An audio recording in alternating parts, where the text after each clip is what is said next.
شروع اللہ کا نام لے کر جو بڑا مہربان نہایت رحم والا ہے۔ جو چیز آسمانوں میں ہے اور جو چیز زمین میں ہے سب اللہ کی تسبیح کرتی ہے۔ جو بادشاہ حقیقی ہے، پاک ہے، زبردست ہے، حکمت والا ہے۔ وہی تو ہے جس نے ان پڑھوں میں انہی میں سے ایک پیغمبر بھیجے جو ان کے سامنے اس کی آیتیں پڑھتے اور ان کو پاک کرتے اور انہیں کتاب و حکمت کی تعلیم دیتے ہیں۔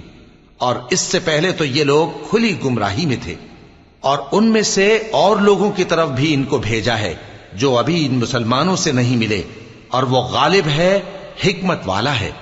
یہ اللہ کا فضل ہے، جسے چاہتا ہے عطا فرماتا ہے، اور اللہ بڑے فضل کا مالک ہے۔ جن لوگوں کو تورات کا حامل بنایا گیا پھر انہوں نے اس کے حامل ہونے کا حق ادا نہ کیا، ان کی مثال گدھے کی سی ہے جس پر بڑی بڑی کتابیں لدی ہوں۔